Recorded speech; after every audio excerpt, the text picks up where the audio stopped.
Assalamualaikum warahmatullahi wabarakatuh. Perkenalkan, saya Wadi Musniawati dengan NIM 2065037 kelas BEM. Di sini saya akan mereview materi kelima manajemen proyek. Manajemen lingkup proyek. Manajemen lingkup proyek. Lingkup mengacu pada semua pekerjaan yang terlibat dalam penciptaan produk-produk dari proyek dan proses yang digunakan untuk menciptakannya. Hasil atau deliverable adalah produk yang dihasilkan sebagai bagian dari suatu proyek seperti perangkat keras atau perangkat lunak, dokumen perencanaan, atau notulen rapat. Manajemen lingkup proyek mencakup proses-proses yang terlibat dalam mendefinisikan dan mengendalikan apa yang disertakan atau tidak dalam proyek. Proses manajemen lingkup proyek. Perencanaan lingkup yaitu menentukan bagaimana ruang lingkup akan didefinisikan, diverifikasi, dan dikendalikan. Definisi lingkup yaitu meninjau cara proyek dan pernyataan ruang lingkup dan menambahkan informasi lebih lanjut sebagai persyaratan dikembangkan dan perubahan permintaan disetujui. Membuat WBS yaitu berbagai hasil proyek besar menjadi komponen yang lebih kecil, lebih mudah ditangani. Verifikasi lingkup yaitu memformalkan penerima lingkup proyek. Pengendalian lingkup yaitu mengendalikan perubahan lingkup proyek. Perencanaan lingkup dan rencana manajemen lingkup. Rencana manajemen lingkup merupakan dokumen yang mencakup deskripsi tentang bagaimana tim akan menyiapkan pernyataan lingkup proyek, membuat WPS, memverifikasi selesai hasil proyek, dan mengendalikan perubahan terhadap lingkup proyek.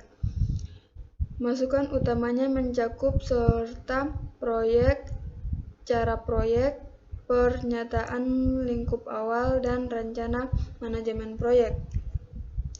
Berikut contoh proyek charter. Kemudian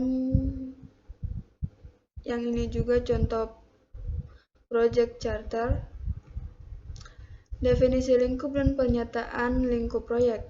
Pernyataan lingkup awal serta proyek, aset, proses organisasi, dan pemerintahan perubahan yang disetujui mengendalikan dasar untuk membuat pernyataan lingkup proyek.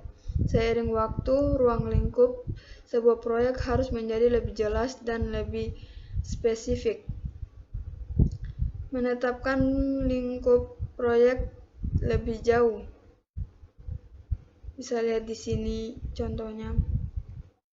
Membuat Word Breakdown atau WBS. WBS merupakan pengelompokan pekerjaan proyek yang berorientasi pada hasil yang menetapkan lingkup total proyek. WBS adalah dokumen besar yang menggunakan landasan bagi perencanaan dan pengolahan jadwal proyek, biaya, sumber daya, dan perubahan. Dekomposisi merupakan pembagian hasil proyek menjadi bagian-bagian yang lebih kecil. Contoh WBS internet disusun berdasarkan proyek. Bisa lihat di sini contohnya. Kemudian yang ini juga contoh WBS internet disusun berdasarkan fase. WBS internet dalam bentuk tabular.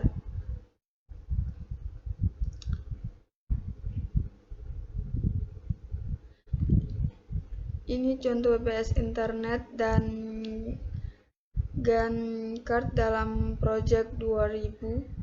Contohnya bisa lihat di sini. Ini juga contoh Gantt chart internet disusun berdasarkan kelompok proses manajemen proyek. Berikut tabel 5-4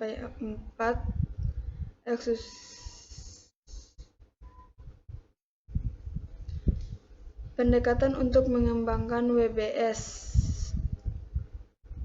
Pedoman. Beberapa organisasi seperti DoD memberikan pedoman untuk mempersiapkan WBS. Pendekatan analog, yaitu menunjukkan WBS proyek-proyek serupa dan menyesuaikan untuk proyek Anda. Pendekatan top-down, mulailah dengan item terbesar dari proyek dan pecahlah. Pendekatan bottom up, mulailah dengan tugas-tugas khusus dan merangkumnya. Pendekatan wind mapping, yaitu menulis tugas di format non-linear bercabang dan kemudian membuat struktur WBS. Contoh pendekatan wind mapping bisa lihat di sini. Dan ini hasil WBS dalam diagram. Pusaka WBS dan Chopin-Band. Banyak tugas-tugas WBS tidak jelas dan harus dijelaskan secara lebih rinci sehingga orang tahu apa yang harus dilakukan dan dapat memperkirakan berapa lama pekerjaan dan berapa biaya diperlukan. Pusaka WBS merupakan dokumen yang menggambarkan informasi rinci tentang tiap butir WBS, lingkup proyek yang disetujui, dan WBS-nya, serta pustaka WBS berbentuk crop baseline yang digunakan untuk mengukur kinerja dan mengetahui sarana lingkup proyek. Verifikasi, yaitu sangat sulit untuk membuat pernyataan lingkup dan WBS yang baik bagi suatu proyek. Kedua, bahkan lebih sulit lagi untuk memverifikasi lingkup proyek dan meminimalkan perubahan lingkup. Banyak proyek IT yang sengsara karena crop yang definisi lingkup yang buruk. Pengendalian lingkup melibatkan pengendalian perubahan terhadap lingkup proyek. Sarana mengendalikan lingkup adalah untuk 1. Mempengaruhi faktor menyebabkan perubahan lingkup. Kedua, memastikan bahwa perubahan proses berdasarkan prosedur yang dikembangkan dan secara bagian mengendalikan perubahan. Dan yang ketiga, mengelola perubahan ketika terjadi. FORDES adalah perbedaan antara rencana dan kinerja aktual. Mungkin itu saja video yang dapat saya sampaikan, dan saya akhiri. Wabillahi taufiq wal hidayah. Wassalamualaikum warahmatullahi wabarakatuh.